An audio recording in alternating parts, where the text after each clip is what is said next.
શ્રી દાદા ફરી વખત આપણી સભામાં પધાર્યા છે, આપણે એમનું સ્વાગત કરીએ છીએ.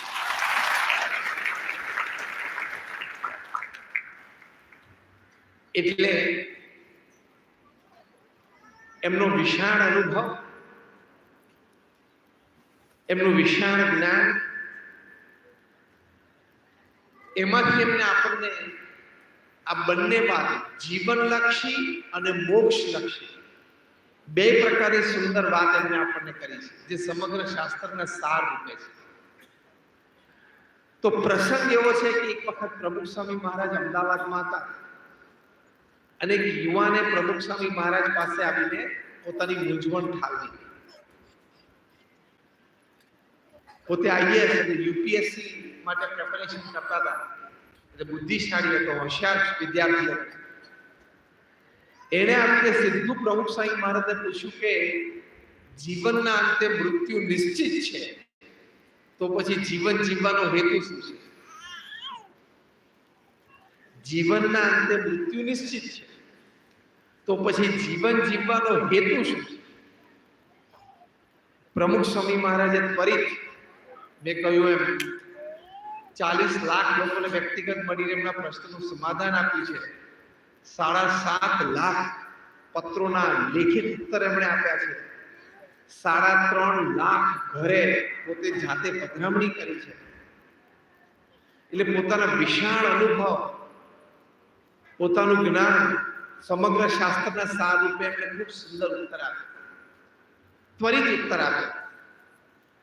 એમણે 5 વાત કરી કે જીવનના અંતે મૃત્યુ નિશ્ચિત છે, તો જીવન જીવવાનો હેતુ પ્રથમ શું? તો પોતાની સાંસારિક જવાબદારીઓ બરોબર નિભાવવી. આ પહેલો હેતુ છે જીવન જીવવા. જો આપણે બધા અહીંયા બેઠા છીએ, આપણી સાંસારિક જવાબદારીઓ તો છે અને આપણે સારી રીતે નિભાવીએ છીએ, એટલે આપણને એમ થાય કે હું મારા પરિવાર માટે ધન ઉપાર્જનની પ્રવૃત્તિ કરું છું, મારા સંતાનોના ભણતરની એટલે કે વિદ્યા અભ્યાસની સારી વ્યવસ્થા કરું છું, મારો પરિવાર સુખી સમૃદ્ધ થાય એ માટે ખૂબ પ્રયત્નશીલ છું, એટલે હું ઘણી બધી મારી સાંસારિક જવાબદારીઓ સારી રીતે નિભાવું છું. પ્રમુખ સ્વામી મહારાજનો કહેવાનો અર્થ એવો હતો કે આ બધું તો આપણે કરીએ છીએ અને કરવાનું છે, પણ સાથે સાથે મુખ્ય જવાબદારી પરિવારના મુખ્ય વ્યક્તિ તરીકે, વડીલ તરીકે આપણી એ છે કે આપણે આપણા સંતાનો અને પરિવારજનોને સંસ્કારિત કરીએ. એ આપણે આપણી જવાબદારી બરોબર નિભાવવાની છે. ત્યારે આપણે આપણી જવાબદારી પૂરી થઈ ગઈ. બાકીની વ્યવસ્થા રૂપી જે જવાબદારી છે, વ્યવસ્થા રૂપી જવાબદારી, એ તો આપણે કરીએ જ છીએ, નથિંગ મોર ટુ ટેલ. એમાં કઈ બીજી વિશેષ વાત નથી.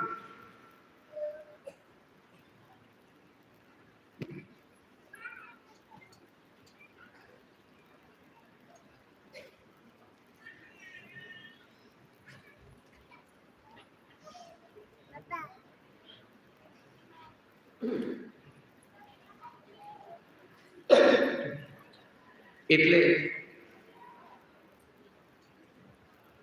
વ્યવસ્થા રૂપી જવાબદારી તો આપણે કરીએ છીએ, પણ વાત એમ હતી કે સંસ્કાર પ્રધાન રૂપી જે જવાબદારી છે એ આપણે બરોબર નિભાવવાની છે. તમે દૂર દેશમાં અહીંયા આવ્યા છો, હજારો માઇલ દૂરથી અહીંયા આવીને વસ્યા છો.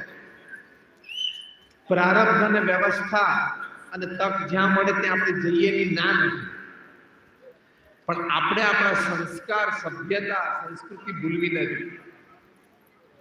તો આપણી ઓળખ બરોબર આપણે જાળવી શકીએ અને પરંપરામાં આપી શકીએ. એટલે પ્રથમ વાત છે, આપણે આપણા સંતાનો અને પરિવારજનોને સંસ્કારિત કરવા. પ્રમુખ સ્વામી મહારાજ એક વાત બહુ સરસ કરતા, એક્ઝેક્ટ એમને શબ્દશઃ કોટ કરું છું. એ પોતે કહેતા કે જો તમે તમારા પરિવારજનોને અને સંતાનોને સંસ્કાર નહીં આપો, તો એક દિવસ એવો આવશે કે તમારે સંપત્તિ અને સંતતિ બે ખોવાનો વારો આવશે.